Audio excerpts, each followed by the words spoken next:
सो mic set कर लिया है, बट अभी तक पता नहीं है मुझे कि किस टॉपिक पे बात की जाए। तो फिलहाल ऐसा है कि शॉर्ट्स कुछ और कुछ से ज़्यादा वीडियोस लॉन्ग फॉर्म को मिला करके 111 वीडियोस मेरे चैनल पे अपलोड हो चुकी हैं, पब्लिश हो चुकी हैं। तो बस दिक्कत ये है कि बस मुझे अब कोई भी वीडियो ऐसे ही नहीं बनाना है।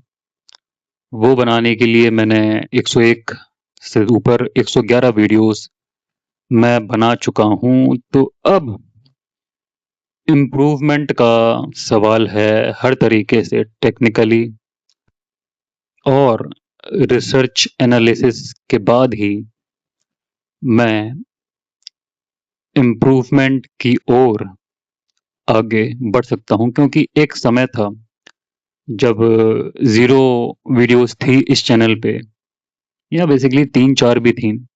तब मुझे कैमरे के सामने आने से काफ़ी घबराहट, एंजाइटी, झिझक वगैरह हुआ करती थी। बट अब ऐसा है कि मैं बस स्टार्ट हो जाता हूँ। मुझे फ़र्क नहीं पड़ता कि मैंने कपड़े नहीं पहने हैं, मुझे फ़र्क नहीं पड़ता कि मेरे बाल ज़्यादा बुरे लग रहे हैं, या मुझे फ़र्क नहीं पड़ता कि सारी चीज़ें बिखरी हुई हैं और मैंने बस कैमरे को, फ़ोन को अपने पेन होल्डर में फँसा के रखा हुआ है। मेरा बैकग्राउंड क्लियर है या नहीं। तो बेसिकली कुछ जो स्टार्टिंग के हर्डल्स होते हैं, वो मैं बेसिकली कहूँ तो पार करना सीख चुका हूँ, या मैं बेशर्म हो चुका हूँ। बेशर्म हो चुका हूँ, ठीक है। क्योंकि कमरा बंद करना पड़ता है, पंखा बंद करना पड़ता है, अंधेरा करना पड़ता है। क्योंकि ऐसा नहीं है कि मुझे अंधेरे में वीडियो बनाने का शौक है, ऐसा है कि मेरे बैकग्राउंड में काफी फैलावा पड़ा होता है, बहुत सारे कपड़ों के साथ। तो इन सभी चीजों को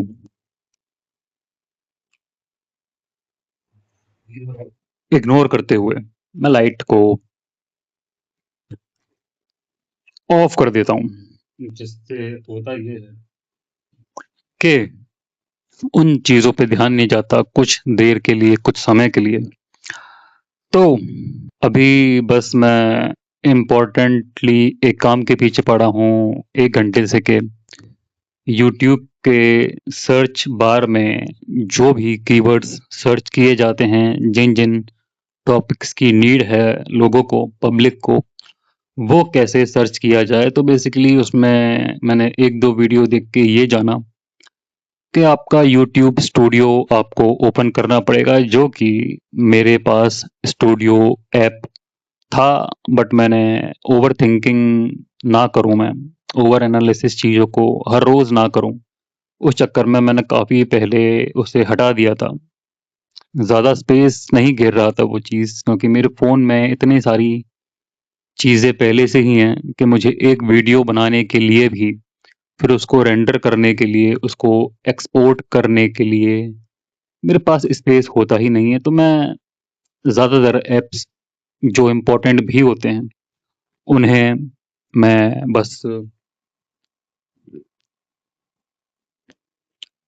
हटा देता हूँ, जिससे बस एक्स्ट्रा स्पेस बना रहे। तो उसमें कहा था कि आप डैशबोर्ड में जाके वहाँ पर कुछ भी सर्च करोगे तो आपको थोड़ी देर बाद जो इम्पोर्टेंट कीवर्ड्स लोग यूट्यूब पे या फिर कहीं भी सर्च करते हैं वो आपको मिल जाएंगे। तो मेरा फ़ोन फ़िलहाल एक्स्ट्रा पावर मोड में है, अगर आप जानते हो, जिसमें कि सारे ऐप्स हट जाते हैं, सारी सेटिंग्स मिनिमल हो जाती हैं, सारे बैकग्राउंड रनिंग ऐप्स ख़त्म हो जाते हैं। तो बेसिकली उस मोड पे मैं रहता हूँ, क्योंकि मेरे फ़ोन में बैटरी काफ़ी जल्दी ड्रेन हो रही है 6 साल बाद। तो 6 साल बाद मैंने इसलिए कहा क्योंकि मैंने 2020 में 21 में फ़ोन लिया था ये वाला, जिससे आज 2026 में 5 साल से ऊपर हो चुके हैं, 6वां साल चल रहा है, तो बैटरी काफ़ी कम है। मैं चार्ज करता हूँ एक बार। इसी तरीके से मैं भटक जाता हूँ। मुद्दा ये था कि कोई टॉपिक नहीं मिल रहा है मुझे बात करने के लिए, और मुझे अब मैंने सोचा है कि प्रोफ़ेशनल होके वीडियो बनाना है। सोचा था, क्योंकि कोई भी एक प्रोफ़ेशनल बंदा इस तरीके से तो वीडियो नहीं बनाएगा। बट मैंने कहा ना, सोचा था, तो प्रो देखा, हकलाया मैं। तो इसको काटूँगा नहीं मैं, ठीक है? आप देखो। तो प्रोफ़ेशनल होके वीडियो बनाने का मैंने सोचा है, मैंने निर्णय निर्णय डिसीज़न लिया है, डिसाइड किया है। तो अब बात ये है कि शर्म मैंने बेच खाई है, कैमरे के सामने बोलने पर भी और कैमरे के सामने आने पर। तो मुद्दा ये है, प्रोफ़ेशनल होना है, उसके लिए करना ये पड़ेगा कि आपको वीडियो एडिटिंग में जो भी आपका स्टाइल है या जो भी आपका कंफर्ट है फ़िलहाल जिसमें आप ढल चुके हो, उसको तोड़कर बाहर निकलना पड़ेगा। तो उसके लिए करें क्या? उसके लिए करते ये हैं कि जिस भी ऐप से मैं रिकॉर्ड और एडिट करता हूँ, उनसे हट के दूसरी चीज़ों पे जाना पड़ेगा। मतलब कि बेसिकली ओपन कैमरा से मैं रिकॉर्ड करता हूँ कभी-कभी। कभी-कभी जब रैंडमली टॉक करना हो आप लोगों से, या फिर अपनी मन की बात बिना किसी टॉपिक, बिना किसी स्क्रिप्ट के रखना हो, तो बस मैं फ़ोन के कैमरे से ही ऐसे ही रिकॉर्ड करने लग जाता हूँ। बट मुद्दा है software, editing style, editing effort. तो उसके लिए फिर मैंने एक ऐप सॉफ्टवेयर वाला, वीडियो एडिटिंग का, हाँ, डाउनलोड किया है, इंस्टॉल किया है, जिसका नाम है फिल्मोरा। तो टू बी वेरी ऑनेस्ट, मैंने फिल्मोरा ऐप अभी इंस्टॉल किए मुझे शायद 3-4 दिन हो गए हैं, बट मैंने उस पे अभी ज़रा-सा भी वर्क नहीं किया है। मैंने देखा नहीं है कि वो उसके फंक्शंस, उसके फीचर्स कैसे हैं। तो देख रहे हो मैं कितना आलसी हूँ। आलसी प्लस कंफर्ट ज़ोन ये है कि मैं फ़िलहाल इन शॉर्ट से वीडियोज़ को एडिट करता हूँ हल्का-फुल्का, ठीक है? Cut, split, background noise clear, volume enhance, थोड़ा बहुत टेक्स्ट, बस कर देता हूँ।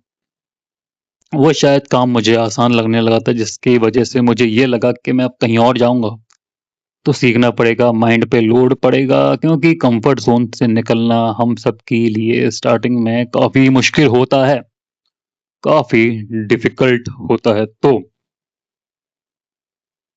पता नहीं ये चश्मा मैंने क्यों पहना है, क्योंकि मैं बस कल एक कैप लेने गया था एक नई दुकान पे, वहाँ इस चश्मे को देखा और ले आया, और बताऊँ तो आपको काफ़ी सही प्राइस पे ये चश्मा मिला है, जो कि नब मतलब 900 रुपए का घंटा, काफ़ी सही प्राइस पे मिल गया, जो कि मैंने सोचा नहीं था। ओके, तो कमेंट्स करो कि आपको ये चश्मा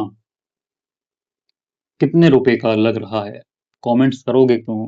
क्योंकि आप हो ही नहीं फिलहाल, बट एक दिन आप कमेंट्स की बाढ़ मेरे कमेंट्स बॉक्स में आप कर दोगे, क्योंकि ये चैनल सबकी हेल्प करने वाला है और इस चैनल की ज़रूरत सबको पड़ने वाली है। तो फिलहाल कोई टॉपिक नहीं है बात करने के लिए, मैं बस यूं ही अपनी फ़ोन का जो बची कुची मेमोरी है उसका बेड़ा गर्क बेड़ा फुल करने वाला हूँ।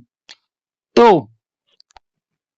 बहुत सारी चीज़ें करनी हैं, बट टेक्निकल वे में जाएँ तो वो करना चाहिए जो आपके चैनल के लिए फ़िलहाल के टाइम पीरियड के हिसाब से सही है। एक तो यूट्यूब ने ये 2036 2027 का जो गाइडलाइन है, वो उसकी वजह से 8,000 आवर्स वॉच टाइम कर दी है 4,000 की जगह, प्लस 1 मिलियन से शायद 10 मिलियन कर दिया है views. I think shut down.